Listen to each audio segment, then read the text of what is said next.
lion?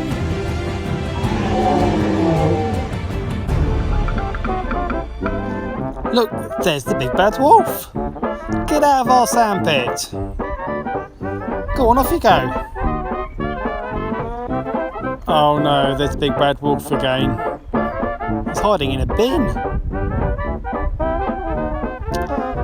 Look, he shouldn't be in the water butt or hiding behind the slide.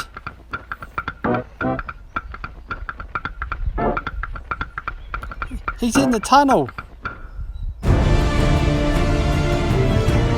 Who's that coming? It's a mystery superhero. Mystery. Mr. E. Mr. E. Mystery.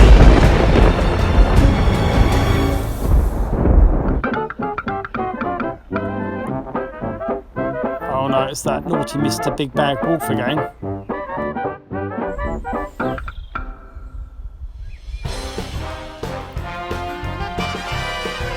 Oh, what's that? Was it a bird? Was it a plane? It's superhero. Uh-oh, Brave Brock. What's he doing? Hopping around like that. Oh, he's off flying.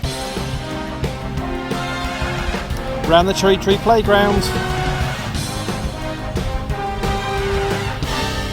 He's off to find the big bad wolf.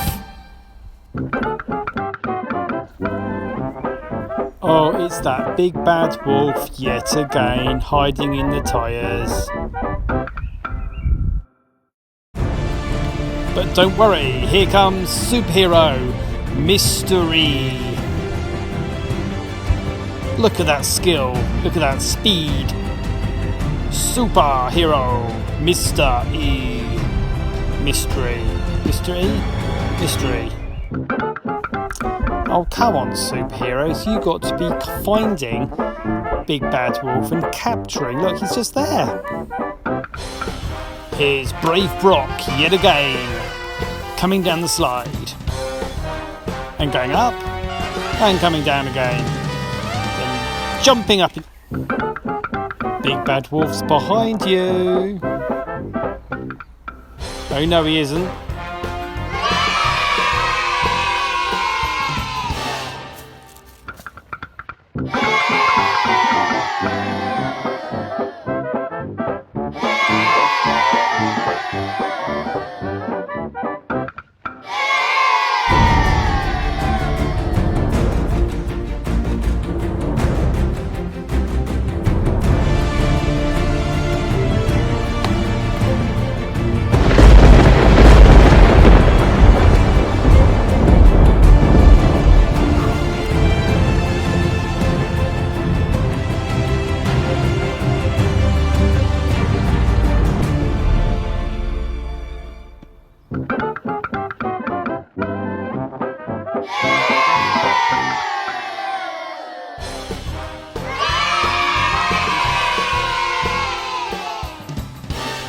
Brave Brock's having a cup of tea in the staff room.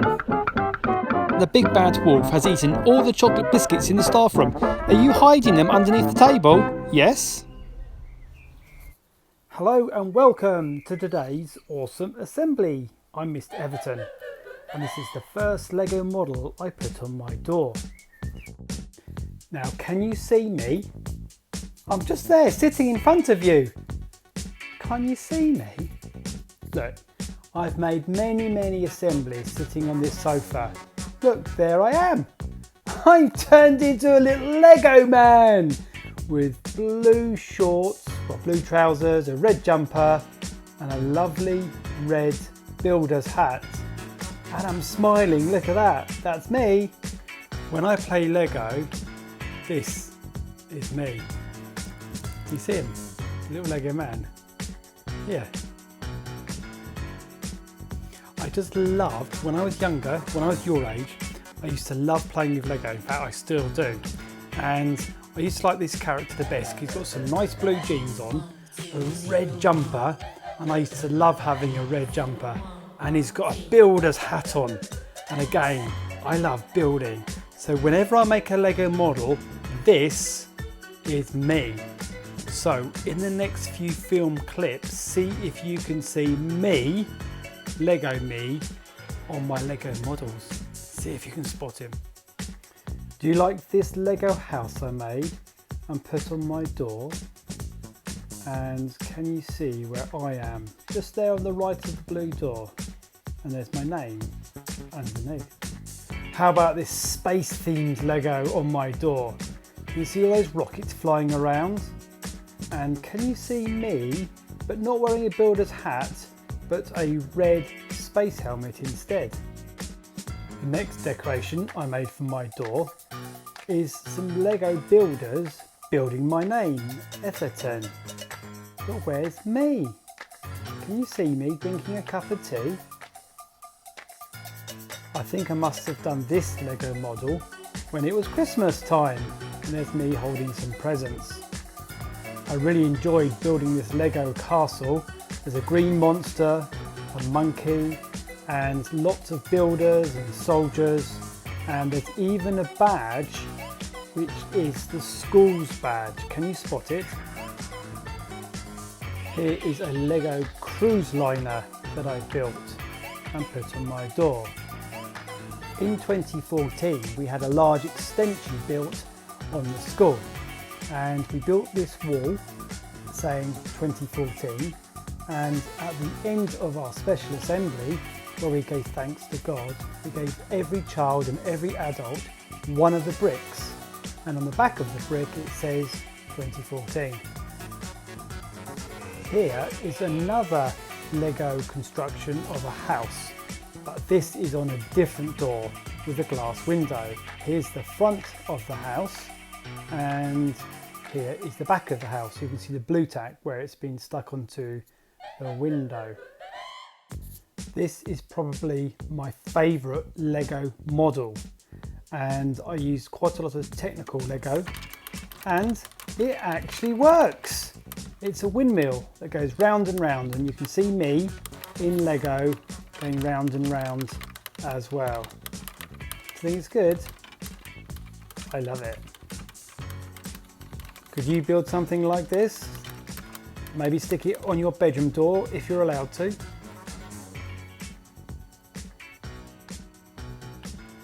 Lego must be one of the most popular toys of all time. And I think the reason why is because you can use your imagination and you can be really, really creative. And that just reflects that we are made in the image of God, and Christians will believe that God is the creator, and we mirror God by being creative and using our imagination and making wonderful things like he has done in the creation. And when we think about all the different animals and the sunsets and the crashing sea and all these other lovely things and flowers, we can be thankful to God that he's an amazing creator. And we can be amazing creators too, can't we? Even just playing with one of the best toys, Lego.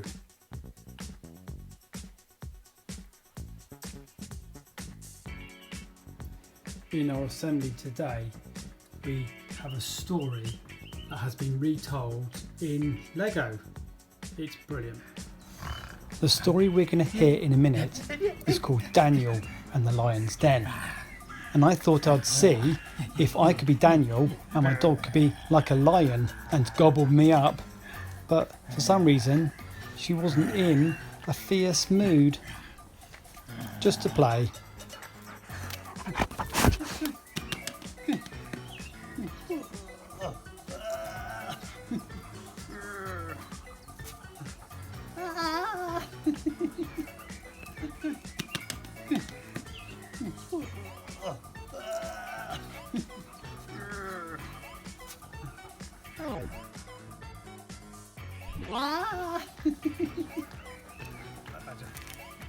You know I have Mr. Badger.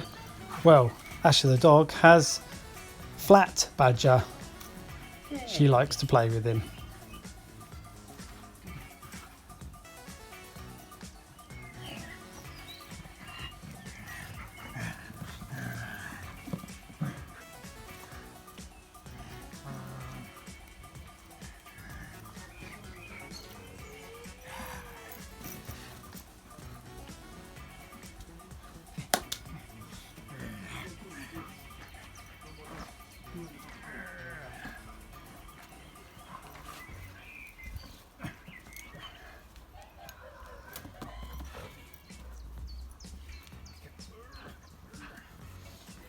Just imagine how Daniel felt in the lion's den, not with playful dogs, but with hungry lions who wanted to eat him.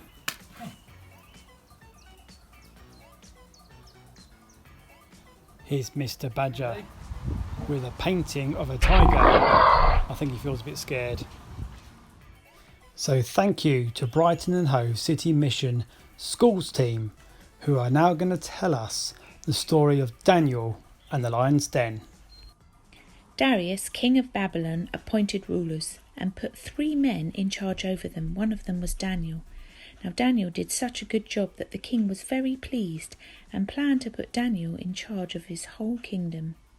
When the other leaders heard about this, they were jealous and tried to get Daniel in trouble, but they realised there was nothing bad they could say about Daniel unless it was because of his God. So they went to the king and got him to make a law saying anyone who prays to any other god but the king should be thrown to the lions, and Darius agreed. When Daniel heard about this, he went to his room and knelt down and prayed 3 times a day, just as he had always done, giving thanks to God. Then these men found Daniel praying, and they went and told the king. When he heard about this, Darius was so upset. He tried to rescue Daniel, but it was a law that couldn't be changed. So he ordered his soldiers to arrest Daniel and put him into the lion's den.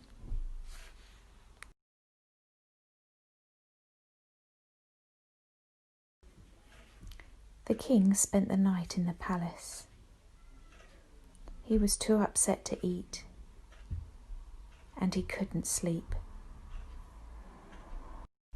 First thing in the morning, Darius rushed to the lion's den. "Daniel," he called out, "has your God rescued you from the lions?"